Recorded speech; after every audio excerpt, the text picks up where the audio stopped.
a tendance à beaucoup Bonjour à tous, bienvenue sur cette table ronde en live de la Reine Chanel.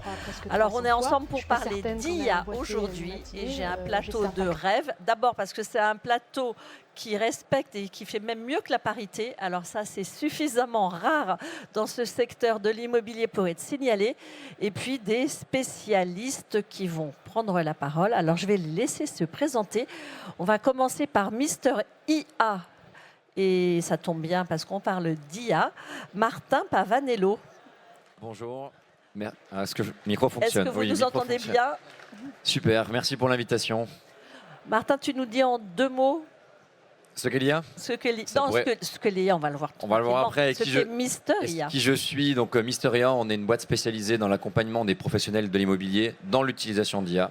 Globalement, on forme agents immobiliers, gestionnaires, transac, loc et un peu tous les métiers de l'immobilier à utiliser ces outils pour gagner un peu en productivité et en confort de travail. Beaucoup. Merci. Delphine Herman. Bonjour Ariane, bonjour tout le directrice monde. de la marque Guy-Hockey, Tout à fait. notamment. Oui, je m'occupe de la marque, de l'offre et des relations extérieures de Guy-Hockey. Guy-Hockey, c'est un réseau immobilier qui a une trentaine d'années, 520 agences, 3000 collaborateurs. Et effectivement, on essaie de s'adapter aux nouvelles technologies, et notamment d'embarquer l'IA. Alors, je fais un petit clin d'œil, elle est là en chair et en os et ce n'est pas un hologramme qui est avec nous. Non, ce n'est pas mon avatar, je confirme. Ce n'est pas un avatar. Je confonds toujours hologramme et avatar. C'est pas grave. On en reparlera plus tard. Laura Sport, alors vous êtes... Il y en a que je tutoie, il y en a que je vous vois, c'est pas grave. PDG de conseiller influent et vous formez des négos. Exactement, moi je forme les conseillers immobiliers avec mon équipe aux réseaux sociaux dans le but de leur faire gagner en visibilité sur leur secteur et les mandats, plus de mandats. Et là aussi, l'IA va jouer un rôle important. Exactement. Et Samantha Dominguez, qui dirige Opinion System et qui est DGA d'Opinion System. Bonjour Ariane, oui, on a fait Opinion 14 System. ans dans l'immobilier, du moins dans l'accompagnement, puisqu'on est institut de sondage et d'opinion. On récolte des avis clients pour les professionnels de l'immobilier et on parle d'IA avec la nouveauté, notre application mobile Youin. Et puis cette table ronde, elle est orchestrée par Daniel Assim, le patron de Danim. Ouais, bonjour Ariane, merci. Et il a son public et son fan club. Ouais. Donc du coup, Daniel Assim, je suis le CEO de Danim. Danim, c'est un outil qui permet de créer du contenu sans compétences techniques et de le diffuser sur les réseaux sociaux. Et forcément, l'IA est également au cœur du produit depuis quelques mois. Alors avant d'entrer dans le vif du sujet, l'IA, c'est peut-être un mot un peu galvaudé en ce moment. Parce qu'on en parle beaucoup, on a l'impression que tout le monde a ChatGPT, c'est gratuit sur son téléphone et on est des pros de l'IA. Mais c'est quoi l'IA exactement ? Alors l'IA, c'est très très vieux. On en parle beaucoup depuis 2 ans, mais en fait c'est très très vieux. Se loger au meilleur agent notamment fait de l'IA depuis très longtemps, donc il n'a pas fallu attendre ChatGPT pour voir cette techno arriver. Ce qui est très nouveau depuis 2 ans, c'est que on a un nouveau type d'IA qui est arrivé, c'est des IA qu'on appelle génératives. Pour la première fois, c'est des IA qui arrivent à générer du contenu qui ne préexistait pas. Donc elles écrivent des textes, elles peuvent générer des images, elles peuvent même maintenant faire de la vidéo. Donc on a des IA qui génèrent du contenu, première chose. Et deuxièmement, ce qui est très nouveau, c'est que cette IA, elle est désormais accessible au monde entier, notamment via ChatGPT. Et c'est ce qui a vraiment démocratisé à la fois la techno, mais aussi la manière de l'utiliser, qui est maintenant très facile, puisque c'est un simple chatbot à disposition du monde entier. Bon, alors le problème, c'est que si tout le monde a accès aux mêmes outils, tout le monde fait la même chose. Et le thème de cette réunion, justement, c'est de voir comment on personnalise sa communication. C'est vrai qu'un des gros risques de l'IA, c'est qu'aujourd'hui, quand on l'utilise, si on l'utilise à peu près de la même manière, l'IA elle va nous répondre à peu près de la même manière. Et il suffit de se balader sur les portails pour voir toutes les annonces très rapidement qui sont écrites avec ChatGPT. Parce que quelqu'un qui ne sait pas parler à une IA, ça va faire un texte très fade, très vide et en fait assez générique. À l'inverse, ce qui est très fort sur ces IA, c'est que quand on les maîtrise bien, il est aujourd'hui impossible pour un humain à l'œil de voir un texte écrit par de l'IA. S'il a été bien écrit, si la personne maîtrise bien l'IA, je mets au défi le plus grand expert de l'IA de reconnaître parmi 100 textes lesquels ont été écrits avec de l'IA, c'est impossible. Et c'est la même chose sur l'image, sans savoir le faire, on fait des choses basiques. Quand on maîtrise, c'est vraiment bluffant. Delphine, chez Guy-Hockey, comment vous appréhendez l'IA ? Nous, on a d'abord intégré l'IA dans la formation, avant de parler de communication, qui est le sujet qui nous occupe aujourd'hui. Pour nous, l'IA, c'est intéressant à partir du moment où ça vient répondre à une problématique qu'on a dans l'entreprise ou que nos agents immobiliers sur le terrain peuvent avoir. Et notamment dans la mesure où ça nous permet de produire en masse, nous, des modules de formation d'e-learning, puisqu'on a effectivement, comme tu le disais tout à l'heure, Ariane, créé des avatars de nos formateurs qui vont diffuser des modules de formation très très courts, un peu comme sur Instagram ou sur YouTube. On apprend aujourd'hui les recettes de cuisine sur Instagram en 2 minutes. On a segmenté notre formation et grâce aux avatars, ça nous permet de produire en nombre et d'être très réactifs dans la mise à jour. Je prends un exemple, les conditions de ma prix rénov vont changer tous les 6 mois. Ça nous permet d'être à jour en quelques heures et de délivrer le savoir à l'ensemble du réseau. Donc on l'a d'abord embarqué pour la formation et bien entendu en créant aussi un moteur de recherche intelligent qui va venir répondre à la question du collaborateur ou du franchisé à partir de notre base de savoir-faire de formation. Et ensuite, bien sûr, sur de la communication, je rejoins ce que disait Martin. Ce qui est important, c'est la façon dont on va l'utiliser, dont on va l'interroger. Et si je prends le cas de ChatGPT que tu citais tout à l'heure, ce qui est intéressant, c'est de l'utiliser comme un assistant. C'est-à-dire qu'aujourd'hui, un agent immobilier ou un agent commercial en immobilier, il doit être multicarte, multipasse en termes de compétences juridiques, commerciales, etc. Et maintenant, on lui demande aussi de savoir communiquer pour lui-même ou pour sa marque. Et donc, l'intérêt, c'est d'utiliser aussi, par exemple, ChatGPT comme un assistant pour mettre en place un plan d'action de communication, générer des idées de nouvelles actions à mettre en place par rapport à un événement. De s'en servir pour éviter, je dirais, la page blanche ou pour pré-rédiger un post pour les médias sociaux.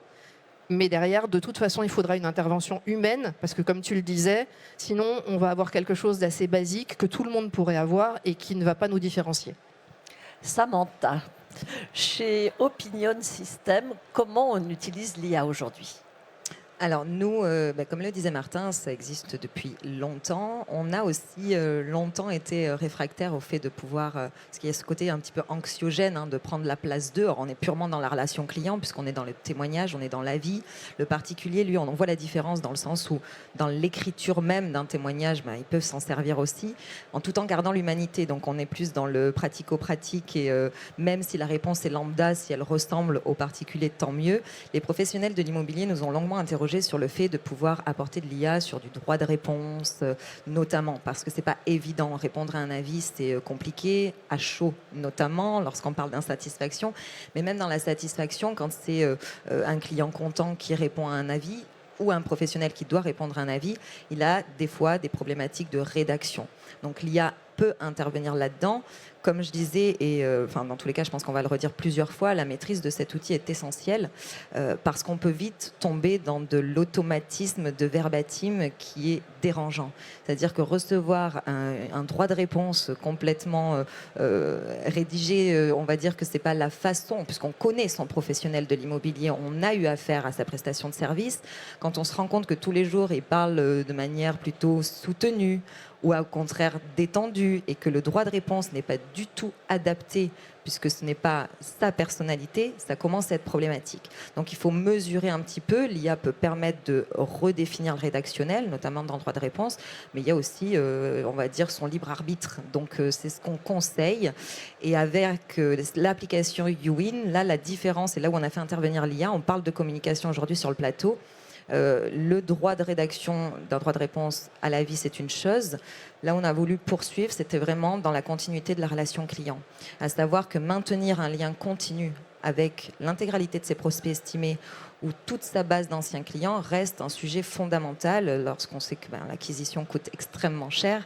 Il y a cette mine d'or qu'il a fallu exploiter. Aujourd'hui, les professionnels de l'immobilier le font très peu et ils ont voulu chercher des solutions qui n'existent pas aujourd'hui sur le marché. Les CRM sont là aussi pour faire intervenir beaucoup d'automatismes.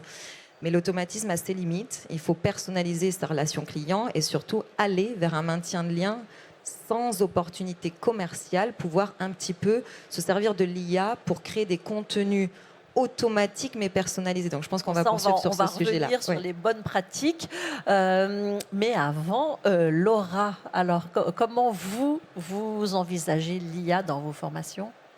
Alors nous, on fait des formations sur l'IA, mais spécifiquement dans la création de contenu, justement pour lutter contre l'uniformisation des contenus. Parce que si demain, tous les conseillers immobiliers se mettent à faire des contenus vidéo, des scripts vidéo ou des descriptions avec l'intelligence artificielle, avec les mêmes prompts, ce qu'on appelle prompt quand on rédige notamment avec ChatGPT, le problème, c'est que tout le monde fait le même contenu et du coup, personne ne se différencie. Ben, c'est ça. Voilà. Donc nous, notre objectif, c'est vraiment que ChatGPT, ce soit une extension d'eux-mêmes, parce que c'est principalement ChatGPT qu'on va utiliser au niveau des IA dans la création de contenu, et que ça puisse retranscrire leur personnalité. Mais de toute façon, j'ai l'impression que c'est un peu le sujet autour de cette table, c'est l'enjeu principal, c'est de les utiliser certes, mais de la bonne façon pour que ça puisse justement nous représenter, nous, et que si nous tous, autour de cette table, on utilise les IA, on ne produise pas tous la même chose et qu'on puisse identifier les personnalités. Donc voilà, c'est principalement des formations pour les former sur les IA et spécifiquement à ce que ces IA leur ressemblent. Merci. Danil, on peut vivre sans IA aujourd'hui? On peut vivre sans IA. Travailler sans IA surtout. On peut, mais je pense que ça devient indispensable. C'est une vraie aide qui nous fait gagner en productivité. C'est quelque chose qui va permettre de gagner aussi en performance, en qualité. Et je pense qu'il ne faut pas tomber dans le piège justement d'utiliser que l'IA, mais plutôt s'en servir comme un copilote. Mais c'est devenu quelque chose d'indispensable. Et chez Danim, comment vous faites? Chez Danim, on utilise l'IA forcément au cœur du produit qui permet de créer encore plus rapidement, encore plus facilement des contenus tout en gardant un aspect personnalisé. Donc typiquement, je vais pousser mon contenu en fait dans la machine et l'IA va pouvoir générer des vidéos à partir de ce contenu. Mais ça reste à la base mon propre contenu, mes interviews, mes photos que je vais mettre pour garder un aspect très, très personnalisé. Parce que le grand atout de l'IA, c'est que ça coûte pas cher, en tout cas au niveau basique. Donc c'est à la portée de tous. La difficulté, c'est de réussir à personnaliser pour que ça colle à son image, à son discours et aux valeurs de l'entreprise. Vous avez des tips à nous donner, Martin? Beaucoup. Non, il y a des choses qui existent aujourd'hui sur les IA qui sont bien, notamment si on parle de ChatGPT, vous pouvez créer très facilement des robots qui vous donnent du texte, qui vous donnent des documents, et il va garder ça en mémoire pour derrière s'exécuter. Moi je prends un exemple qu'on a en interne, mais ça peut tout à fait être utilisé par n'importe quel pro de l'immobilier. Aujourd'hui, on publie 4-5 fois par jour sur LinkedIn, sur 4-5 profils de l'entreprise. Il n'y en a pas un qui est écrit par un humain. Parce qu'en fait, on a pris les 10, 15, 20 meilleurs posts LinkedIn qui ont le mieux marché sur nos comptes. On a donné ça à un petit robot sur ChatGPT et on lui a dit maintenant, dès que je te donne un thème, c'est toi qui vas m'écrire le post. Donc en fait, tout ce qui est de la structure, de mettre une petite accroche, d'écrire comme il faut, d'avoir des emojis qui vont bien. Exactement. Des hashtags qui vont bien, mais pas trop. Mais pas trop, c'est ce qu'il faut aussi dire au robot. Tout ça, c'est lui qui le gère. Pas trop, c'est combien? Ah ça, peut-être que Laura sera meilleure que moi, mais quelques-uns. Sur LinkedIn. On parle de LinkedIn. Sur LinkedIn. LinkedIn, on n'est même pas obligé d'en mettre. On est dans une ère un peu différente. Sur Instagram, oui. Sur LinkedIn, les mots-clés en référencement naturel dans le post peuvent suffire. Bon, alors mettre quelques petits emojis, mais pas trop. Mais ça, par exemple, ça, c'est l'IA qui va le faire. En revanche, c'est moi qui vais lui faire un vocal pour lui dire aujourd'hui, je vais faire un post qui parle du salon Rennes sur lequel je suis allé. Je te dis aussi que j'ai fait une table ronde et que c'était sur telle thématique. Et d'ailleurs, tu fais un petit clin d'œil à mon dernier client à qui j'ai fait ça. Ça, c'est un input que l'IA n'ira jamais chercher à ma place. C'est moi qui lui donne. Par contre, passer de ça à un bon texte réseaux sociaux, 5 fois par jour pour 5 comptes, ça me prend 2 heures si je le fais tout seul. Ça me prend 10 minutes si je le fais avec de l'IA. Donc c'est l'IA qui publie sur ton compte LinkedIn? Non. Ou sur le compte LinkedIn de tes clients? On n'en est pas là non plus. On n'en est pas là et pendant un petit moment, tant mieux. Parce qu'on parlait de super assistants, on parle aussi beaucoup de super stagiaires. Et de la même manière, on dit tout le temps à un agent, tu ne laisserais jamais un stagiaire parler par mail à tes clients, non plus publier sur tes réseaux sans regarder, ne laisse pas ChatGPT le faire. Donc c'est un super stagiaire qui fait des erreurs comme tout le monde. Et donc on regarde et on ne le laisse pas publier pour l'instant, sauf vraiment si vous voulez faire des petits contenus où il n'y a pas de personnalisation, etc. Mais ça n'a pas trop d'intérêt. Donc pour l'instant, on vérifie, on l'aide à structurer toute notre pensée, c'est déjà pas mal. Donc un usage au quotidien, c'est déléguer la production des posts. La production et la recherche autour des posts aussi. Nous, on utilise beaucoup d'IA qui sont très fortes pour aller rechercher sur Internet. Demain, vous dites à un outil comme Perplexity, tiens, fais-moi une petite étude de marché sur les... Tiens, trouve-moi les 4 derniers commerces qui ont ouvert dans ma ville. Et tu m'expliques en 3 mots, en 3 phrases, tu me fais une petite histoire sur les 3 derniers commerces. Ou tiens, je veux faire un post LinkedIn sur ma ville de Saint-Étienne, donne-moi 10 anecdotes historiques sur Saint-Étienne, et puis moi je vais en faire une série de 10 posts. Donc c'est à la fois la mise en forme, mais même en amont, le sourcing du contenu. Donc ce qu'on retient, il y a ChatGPT et Perplexity. Exactement, c'est déjà 2 bonnes bases. C'est déjà de bonnes bases. C'est gratuit aussi, Perplexity? Perplexity est gratuit et il est plus facile à utiliser en gratuit que ChatGPT, qui est aussi gratuit mais pas très sécurisé en version gratuite, donc je conseille plutôt la version payante de ChatGPT. Qui de toute façon n'est pas très onéreuse. 20 € par mois. Et pour une agence, parce que beaucoup nous posent la question, quand vous êtes en agence, il ne faut pas avoir un compte payant par personne. Déjà, un compte par agence, c'est très bien. C'est plus embêtant pour les indépendants en réseau mandataire qui prennent leur propre licence, mais en agence, c'est bien d'avoir déjà un compte, c'est suffisant. Pas besoin de prendre 10 comptes pour 10 personnes. Donc, usage numéro 1, réseaux sociaux. Chez Guilloquet, ils s'en servent comment les conseillers, au-delà de la formation avec les avatars? Sur la communication, puisque c'est le sujet d'aujourd'hui, ça va faire un parallèle avec ce que tu viens de dire, ça fait 2 fois. Hein. Et pourtant, on ne travaille pas encore ensemble. Vous êtes alignés. Mais on est alignés. Effectivement, je rejoins Martin. Dans le référencement Google, l'actualité, c'est quelque chose d'important. Nourrir son site Internet et notamment son site local quand on est une agence immobilière. Chez nous, Guilloquet, c'est important aussi. Et donc, on n'a pas tout le temps, quand on est patron de l'agence ou quand on est manager de l'agence ou collaborateur de l'agence, le temps justement d'aller sourcer la nouvelle information de la ville et ensuite de rédiger un article pour donner cette information et nourrir son site, une actualité locale. Et puis, on n'a pas forcément non plus les compétences. La communication ou la rédaction d'un article, par exemple, c'est une compétence spécifique, c'est pas à toi, Ariane, que je vais l'apprendre. Donc, c'est intéressant d'aller non seulement chercher l'information, comme Martin vient de le dire, en utilisant de l'IA, mais aussi de ne pas se retrouver devant cette fameuse page blanche dont je parlais tout à l'heure, et donc de briefer cette IA, donc ChatGPT par exemple, comme on brieferait un collaborateur. C'est là que je rejoins ce que tu disais, c'est-à-dire que la qualité de ce qui va ressortir dépendra de la qualité de ce qu'on aura demandé, de la mise en perspective de ce qu'on aura demandé, des contraintes qu'on aura mises dans notre requête et des objectifs qu'on aura mis dans notre requête aussi. Et en l'occurrence, il va pouvoir, et c'est ce qu'on incite à faire dans notre réseau, générer des petits articles d'actualité locale régulièrement. Déjà 1 par semaine, c'est super, pour pouvoir aller nourrir le site local de l'agence et donc continuer d'entretenir et d'améliorer son référencement naturel. Merci Delphine. Samantha, chez toi, comment ça se passe? Est-ce que c'est les robots qui vont interroger les clients? Non. Non. On n'en est pas là non plus. On n'en est pas là. Il y a pas mal de connexions et de synergies qui permettent de gagner du temps. Mais voilà, je rebondis sur ce que disait Martin. On a essayé vraiment d'avoir une maîtrise parfaite pour pas dégager cette humanité dans la relation client. Au travers de YouWin, à la fin de ce questionnaire, on a l'identification, en effet, est-ce que ce client est satisfait ou pas. Et dans la continuité de la relation, ce qu'on a souhaité faire, c'est proposer au travers de l'IA une méthode de coaching, c'est-à-dire que l'IA, elle est intéressante pour créer des contenus, mais elle est aussi intéressante pour avoir des contenus qualitatifs pour les professionnels. Donc pour cette cible professionnelle, on va pouvoir leur dire c'est intéressant que tu appuies sur telle ou telle étape pour arriver à surperformer dans la relation client. On a des objectifs fondamentaux et on a des objectifs élites, et donc les contenus ne sont pas les mêmes. C'est là où intervient l'IA dans l'application. Au-delà de ça, le déclencheur d'échange, c'est-à-dire qu'on envoie des petites attentions régulière, donc l'IA intervient aussi dans la création de contenus réguliers mais personnalisés, parce que c'est toujours important de personnaliser sa communication, et qu'on parle du négociateur, puisque c'est ça le nerf de la guerre, c'est qu'on a tendance à oublier le nom et prénom du négociateur seulement après 2 ans la prestation. Donc ce maintien de relation est essentiel, il est aidé et coaché au travers de l'application, mais quand le déclenchement d'échange se fait, on parle bien du négociateur auprès de son client. Donc lui, le réceptionne, le lit. L'IA est intéressante aussi dans l'analyse du contenu, c'est-à-dire ne pas rater quelque chose.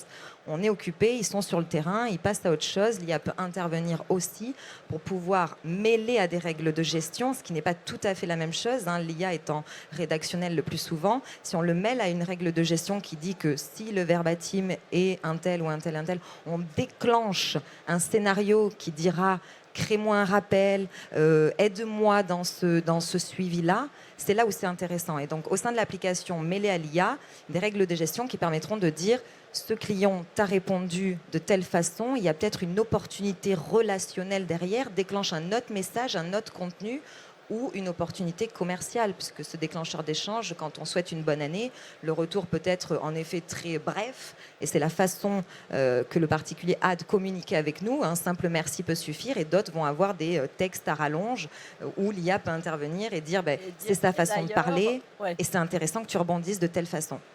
Merci. Laura, alors au quotidien, on a compris qu'il ne fallait pas mettre trop d'émojis sur LinkedIn. C'est quoi les tips sur Insta et comment tu accompagnes les conseillers ?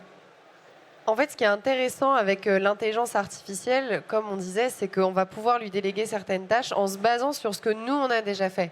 Typiquement, les conseillers immobiliers professionnels de l'immobilier qui ont déjà créé des contenus sur les réseaux sociaux, LinkedIn, Instagram, Facebook, ils peuvent réutiliser des posts, comme le disait très bien Martin, qui ont bien fonctionné ou pas, pour utiliser cette data et la réutiliser dans l'intelligence artificielle pour trouver davantage d'idées et les rédiger surtout avec le ton de la personne, du pro de l'immobilier, puisque l'objectif, c'est que ce soit différenciant. Nous, ce qu'on fait aussi, c'est que tout le travail réseaux sociaux qu'on a fait ces dernières années avec les conseillers immobiliers, on le réintègre dans l'IA. Donc la marque personnelle, personal branding, on va l'intégrer dedans. L'IA, il l'aura en permanence en tête pour créer les posts. Pour ce qui est des statistiques, des posts déjà créés, on va aussi les réutiliser. Bref, tout le travail en fait, qu'on a déjà fait en amont, on le réintègre dedans pour ajouter l'IA et déléguer ces tâches un peu chronophages. Nourrir l'IA pour la rendre plus intelligente et plus personnalisée. C'est exactement ça. Après, au-delà de ça, pour aller un peu plus loin, nous, au-delà de la création de contenu organique, il y a LeadPulse qui s'est monté à côté de Conseiller Influent par Clément Réau, qui est le fondateur et qui est le cofondateur de Conseiller Influent, un très bon ami à moi. Et du coup, à l'avenir, on va travailler ensemble, puisque LeadPulse, l'objectif, c'est de se mettre dans les CRM des conseillers immobiliers, agences immobilières, et de qualifier, suivre les leads et les convertir en rendez-vous. Souvent, les CRM, ils sont un petit peu morts parce que quand on a 300 contacts, on ne peut pas s'amuser à tous les relancer un à un. Et du coup, cette IA va envoyer des SMS à ses leads. Bonjour, monsieur Martin, on s'est eu il y a 6 mois pour votre projet d'achat immobilier. Au niveau du déménagement, est-ce qu'on est toujours d'actualité pour arriver dans la région ? Vous en êtes où ? Prendre de l'information. Et donc, nous, dans la continuité, avec les tunnels de vente, on va mettre LeadPulse dans les agences immobilières qu'on accompagne sur les réseaux sociaux pour vraiment avoir une chaîne de valeur complète. Merci. Danil, au quotidien, quelles sont les applications dont vous servez ? Je ne sais plus si je dis vous ou toi, mais en tout cas chez Danim. Ouais, complètement. Pour rebondir un peu sur tout ce qui a été dit, déjà, forcément, je suis d'accord. L'IA aujourd'hui, ça va permettre de créer du contenu et typiquement des posts sur les réseaux sociaux qui sont hyper pertinents. Après, je vais peut-être ouvrir un débat, mais je trouve que jusqu'ici, pour la création de contenu images et vidéos, on n'est pas encore arrivé à quelque chose d'assez stable et d'assez performant pour avoir une communication vraiment personnalisée. Donc je pense qu'il faut vraiment servir l'IA et ça marche très bien. Voilà, Delphine, tu disais pour les articles, Martin pour les rédactions de posts ou Samantha pour les relances, le suivi des gestions clients. Pour sa communication aujourd'hui, si je veux présenter un bien, si je veux faire une visite guidée, si je veux présenter une équipe ou un nouveau collaborateur, on a toujours besoin de cette intervention humaine et je pense qu'il ne faut pas qu'on l'oublie dans cette discussion-là. L'IA va nous permettre d'aller plus vite, d'avoir des idées, de savoir comment structurer l'information, mais on a besoin un peu, à l'instar du texte où on met de l'input en tant qu'un vocal ou du texte, on va avoir besoin d'input aussi vidéo, d'input photo, pour avoir un contenu quand même qui est personnel et qui est ma marque personnelle et qui correspond en l'occurrence à mon agence. Parce qu'autant le dire, les photos proposées par l'IA sont souvent très moches. Non, aujourd'hui, alors si on l'utilise mal, oui, si on demande à une IA de nous faire sur ChatGPT une photo, ça va être moche. Mais aujourd'hui, la dernière pub Audemars Piguet, par exemple, c'est 100% en IA et personne s'en rend compte. On est en capacité de faire des photos. Alors, c'est pas fait avec ChatGPT. Non, mais c'est fait avec des modèles similaires. C'est fait avec des modèles similaires. Le modèle d'image de ChatGPT, si vous lui mettez des prompts de 10 km très détaillés, il vous fait une image parfaite. Donc ça dépend vraiment de la manière dont on lui parle. Mais autant sur la vidéo, c'est vrai qu'on a à peu près 6-8 mois de retard de développement par rapport à l'image. Aujourd'hui, on dit que sur l'image et le texte, c'est la même performance et on peut aller assez loin. Et nous, on est en train de tester des choses, par exemple, sur des avatars IA. C'est de créer une Miss IA, par exemple, de créer quelqu'un qui va être Miss IA à côté de Mister IA, qui sera une personne faite par de l'IA. Donc, c'est 500 images qui ont été créées autour de cette personne. Et cette personne, on lui donne vie et on la met en vidéo, on la met en podcast, on la met sur les réseaux sociaux. Et ça, aujourd'hui, on a une personne qui gère ça très facilement. et ça y est, c'est concret et personne ne se rendra compte que c'est une IA. Et ça, c'est quand alors? Ça devrait sortir en début d'année, normalement. Si Miss IA, elle devrait naître en début Miss IA, d'année. il y aura un avatar du coup. Il y aura un avatar, mais ce sera une vraie personne. On aura l'impression en tout cas que c'est une vraie personne avec une vraie voix. Elle sera tout à fait normale, mais ce sera une IA et personne. On lui donnera du texte et elle aura juste à faire tout le reste. Mais tu vas nous manquer quand même sur les plages. Je serai encore là. Je serai encore là. Je serai encore là. Voilà. Pour l'instant, elle n'aura pas de robot. IA. Alors on a vu plein d'applications. On n'a pas parlé encore du homestaging, qui est une vraie application concrète pour les agents immobiliers qui sont là. Alors là, c'est bluffant les résultats, ce qu'on voit. Delphine, Oui, alors on en a étudié plusieurs d'applications d'homestaging, parce qu'aujourd'hui, et notamment dans ce salon, il y a plusieurs prestataires qui le proposent. C'est bluffant, mais ça revient à ce qu'on disait précédemment, c'est bluffant selon la façon dont on formule notre demande. Sinon, effectivement, le résultat peut être assez décevant.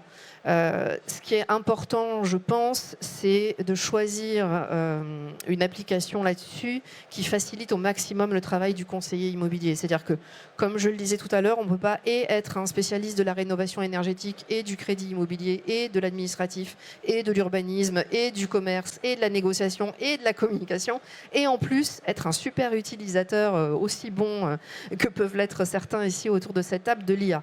Donc l'idée, c'est vraiment d'avoir un cadrage des contraintes et des objectifs de l'outil qui permettent ou au négociateur qui va vouloir montrer à un client comment le bien pourrait être après un homestaging, ou comment il pourrait être si on le vidait de ce qu'il a aujourd'hui, ou comment le client lui-même, puisqu'il y a aujourd'hui des applications qui le proposent et qui peuvent se plugger sur nos annonces immobilières, comment le client lui-même va pouvoir, en 2-3 clics, en renseignant 2-3 informations, se projeter directement dans le bien avec un rendu de l'image IA qui soit quasi la réalité. Donc encore une fois, ça dépend de la façon dont on va le paramétrer, dans la façon dont l'homme va l'utiliser. Donc je rejoins ce que disait Dany tout à l'heure, c'est vraiment...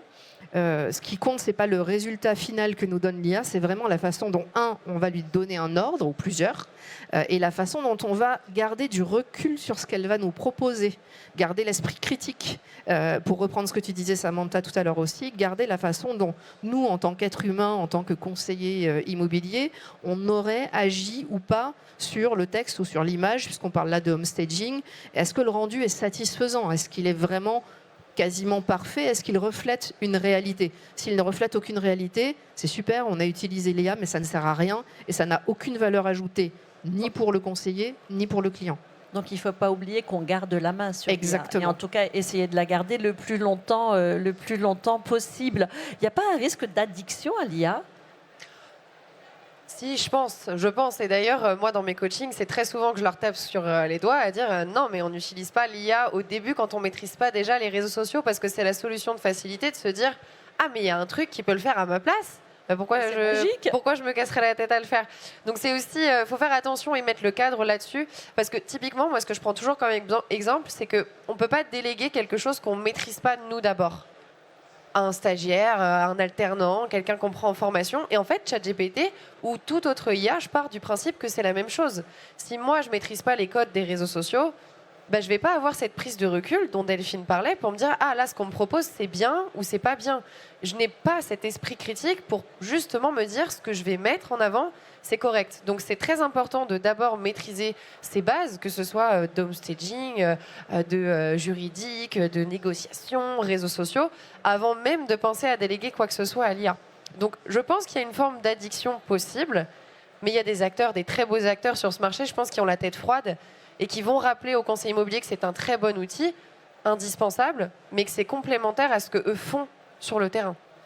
Samantha, je vois que tu as envie de réagir. Complètement, parce que déjà Laura est en formation continue, donc elle pourrait largement dire on est en retard ou allez-y, et c'est important que de le redire, parce que souvent on a des professionnels de l'immobilier qui ont connu déjà cette critique de nous sommes en retard dans la digitalisation, etc., à trop vouloir mettre d'outils, on n'en utilise que très peu. en contexte marché sur les 2 dernières années, il faut faire des choix. En fait, sur l'IA, on n'est jamais en retard. En fait, c'est des choix. Et quand ils sont maîtrisés et mesurés, finalement, si on l'utilise une fois par mois et qu'on a gagné du temps, c'est un peu à ça que ça sert. Il ne faut pas oublier que c'est gagner en productivité sur des tâches chronophages, sur des choses que nous ne savons pas faire. Parce que si on les fait très bien et que finalement, ce n'est pas une pénibilité dans la semaine, dans la liste de tâches, pourquoi les enlever?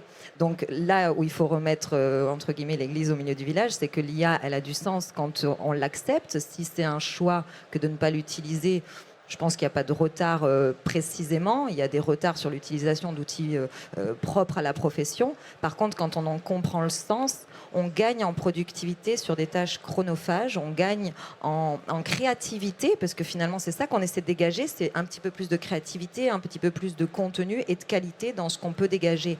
Donc, si on garde cette ligne de conduite, jusque-là, l'IA, elle est favorable et elle ne doit pas être anxiogène. Danil, les vidéos d'anime faites par Danil et ses équipes, elles s'appuient sur l'IA, elles font gagner du temps, elles font gagner de l'argent. Comment ça fonctionne? Ouais, complètement. On s'appuie forcément beaucoup sur l'IA. On a de la génération automatique de vidéos qu'on peut venir augmenter en rajoutant du contenu et modifier.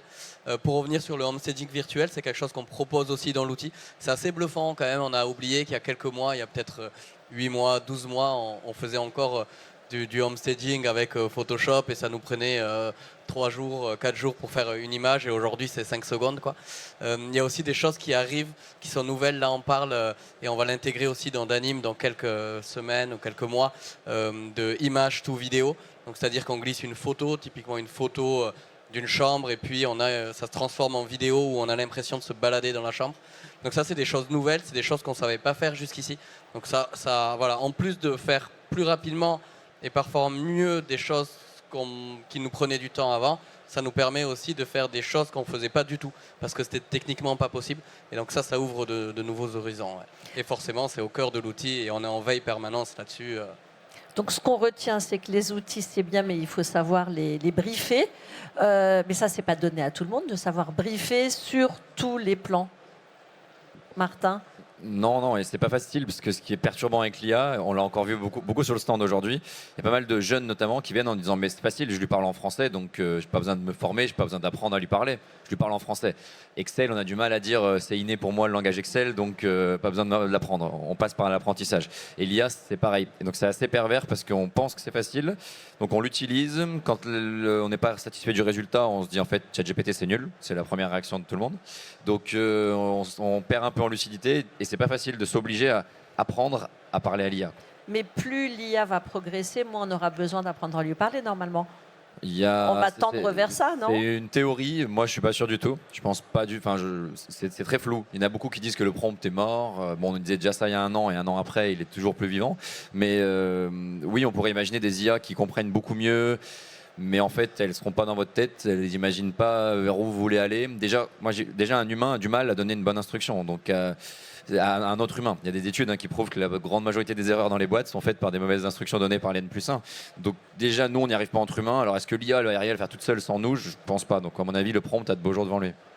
Le prompt, tu l'utilises, Delphine? Alors oui, je l'utilise beaucoup. Ouais, on l'utilise beaucoup, mais je rejoins ce que dit Martin. Il faut s'investir dedans. C'est du temps à passer. Ça n'est pas facile d'accès. Ça a l'air facile d'accès. Mais effectivement, si on se dit, si je lui donne 2-3 consignes, grosso modo, je vais avoir un résultat sympa et je vais effectivement, sans forcément esprit critique, aller le publier sur les réseaux sociaux, si on parle le cas d'un post, en fait, on va être extrêmement déçu. C'est d'abord un investissement en temps, effectivement, comme si on essayait de former un collaborateur à comprendre les objectifs de l'entreprise, à comprendre en termes de communication comment l'entreprise prend la parole en termes de forme pour conserver ses valeurs, son ton, etc. Et ensuite, à pouvoir l'aider à s'améliorer. Donc on est exactement comme si on briefait un collaborateur virtuel qu'on va devoir former, et former un collaborateur, ça prend du temps. Donc ça n'a d'intérêt qu'à condition qu'on y consacre du temps pour l'entraîner, puisqu'en fait l'IA, elle apprend de nous, et elle apprend des informations qu'on lui donne, y compris dans la façon de lui expliquer nos intentions pour qu'elle les retraduise de la même façon. J'ai souvent cette image qui me vient, c'est que quand on est un grand dirigeant d'entreprise, souvent vous avez un directeur général ou un président, il a une assistante. Et l'assistante, c'est son vrai bras droit, c'est celle qui pense juste avant lui. C'est celle qui est capable de deviner ce qu'il va vouloir dire ou faire, qui sait exactement comment il fonctionne. Au final, la meilleure façon d'utiliser l'IA, et exemple ChatGPT, c'est de l'entraîner suffisamment et de travailler longtemps avec pour qu'il puisse devenir cet assistant, alors qu'il ne va pas deviner, comme tu le disais tout à l'heure, effectivement, ce qu'on pense, mais qui va savoir exactement traduire ce qu'on lui a demandé dans quelque chose de concret. Merci. Je vois qu'il nous reste 5 minutes 53. Alors, on va accélérer. Danil, finalement, l'IA, ça fait gagner du temps, mais il faut y consacrer du temps avant que ça nous fasse gagner beaucoup de temps. Ouais, complètement. Il faut y consacrer du temps, il faut faire des super prompts, Alors, le gros avantage quand même de l'IA, c'est qu'on peut interagir avec. Donc, quand on fait un prompt et qu'il nous donne une réponse, on peut lui dire, finalement, cette réponse, elle ne me va pas. Je préférerais que tu tournes la réponse vers telle ou telle route. Et ça, c'est quand même un gros avantage. Nous, c'est pareil, on génère des vidéos, mais ces vidéos-là, elles sont modifiables. Donc, c'est quand même le gros avantage de l'IA, c'est que ça prendra un peu plus de temps, mais si jamais on prompte mal, on est capable finalement de venir lui dire de corriger. Et ça, c'est un luxe énorme. Et petit à petit, l'IA va aussi s'améliorer. Tu as des statistiques à nous donner sur l'impact sur la productivité ? Aujourd'hui, alors je vais surtout parler pour le coup de la création de contenu et de la création vidéo pour nous. Nous, on a vraiment déjà une première statistique, une stat de temps passé. Donc en moyenne, pour créer une vidéo avec l'outil, c'est 6 minutes 30. Et avec l'IA, ça va être quelques secondes. Parce qu'on va juste pousser du contenu et l'IA va générer la vidéo toute seule. Donc là, c'est vraiment du temps gagné. Combien de temps il a fallu pour mettre ça au point ? Nous, c'est une technologie, alors qu'on a un département R&D qui est en veille permanente, donc c'est des technologies qui évoluent chaque jour, donc ça s'arrête jamais finalement. Mais en tout cas, ce qui est sûr, c'est que l'utilisateur final, il gagne beaucoup de temps. Laura, comment on mesure l'impact de l'apport de l'IA sur les formations, l'efficacité après des conseillers ? On va dire que là où parfois on peut passer 30 minutes à chercher l'idée et comment je commence et comment je la développe et par quoi je termine, ce temps-là, il va être peut-être divisé par 2. On va y passer 5, 10, 15 minutes parce qu'il ne suffit pas juste de dire « Allez, vas-y, crée-moi un post » pour que ça le fasse. Il y a toute quand même une réflexion derrière, ce qu'on disait tout à l'heure.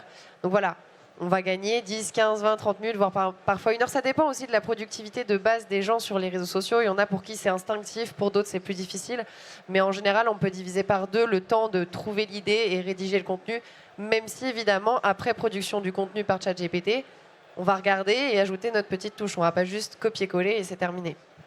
Samantha, tu as des chiffres à nous donner sur l'efficacité, le boost que ça apporte ? J'ai surtout un chiffre qui nous a permis de travailler l'idée, qui est important, c'est-à-dire que je pense que chaque professionnel de l'immobilier connaît ses estimations, connaît ses ventes.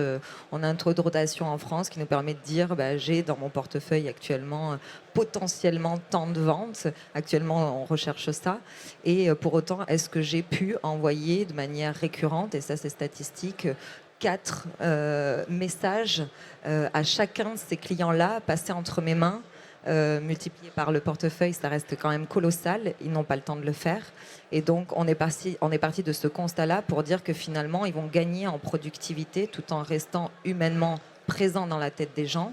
Et ils vont pouvoir taper sur toute cette base-là. C'est-à-dire que l'importance de l'IA, elle est dans la data. On sait que c'est extrêmement préjudiciable, toute profession confondue, l'enrichissement de la data, le remplissage, les négos qui ne font pas le travail, les responsables d'agence, on en entend souvent parler.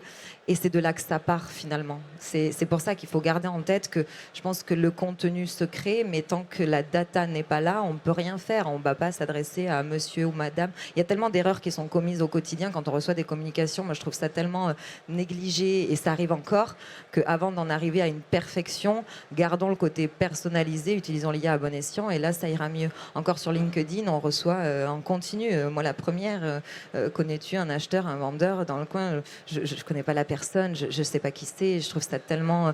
l'automatisme a ses limites, l'IA aura ses limites aussi. Et tant qu'on n'en est pas à de l'ultra l'ultra personnalisation, il ne faut pas passer à l'étape 2, quoi, hein. Il faut maîtriser l'outil. C'est moins préjudiciable pour le particulier, parce qu'en ayant la double casquette du coup professionnel de l'immobilier et plus de 2 500 000 personnes qui ont reçu un questionnaire de satisfaction, ben, ces gens-là, c'est toi, c'est moi, tous les jours. Et ils utilisent ChatGPT aussi, hein, donc il ne faut pas non plus leurrer le particulier, parce qu'il l'utilise aussi, donc il ne faut pas se tromper. Merci. Tout est dans le dosage en fait de l'IA, Martin. Tout est dans le dosage, c'est dur de se doser. Moi je suis accro, on parlait de qui est accro tout à l'heure, je suis déjà un peu accro. Donc il faut essayer de se doser. Oui, maintenant le plus gros risque est peut-être plutôt pour les jeunes, où il faut éviter qu'eux à 12 ans ils fassent tout avec ChatGPT, ça c'est clair. Maintenant sur un adulte, s'il peut faire plus vite, mieux et plus de choses avec de l'IA, est-ce qu'il faut se doser? Tant qu'il y a un retour sur son business positif, non. Moi je pense qu'il faut y aller. Par contre, faut le doser en termes de qualité d'utilisation. Il ne faut pas faire n'importe quoi avec. Il ne faut pas faire des images qui ont des problématiques éthiques assez évidentes autour de l'IA. Il ne faut pas communiquer en faisant passer des images IA pour des vrais ou des textes IA pour des vrais. Ça, il faut faire attention. Mais en termes de quantité d'utilisation, s'il y a un retour business positif, ce qui est normalement assez rapidement le cas, pour moi, il faut y aller. Merci. Il reste 20 secondes et je vais donner le mot de la fin à Dany Lassim. Ouais, merci beaucoup. Je suis d'accord avec tout ce qu'on s'est dit. Je pense que c'est un beau résumé de dire qu'il faut faire attention à ce qu'on fait, mais qu'il faut l'utiliser au maximum parce que c'est un vrai atout. Donc il faut foncer, il n'y a aucun doute aujourd'hui. Et c'est pour ça que tous autour de la table, on l'inclut finalement dans nos outils. C'est une aide pour les utilisateurs. Donc allez-y à fond, quoi. Merci à tous. Merci beaucoup pour l'invitation. Merci beaucoup.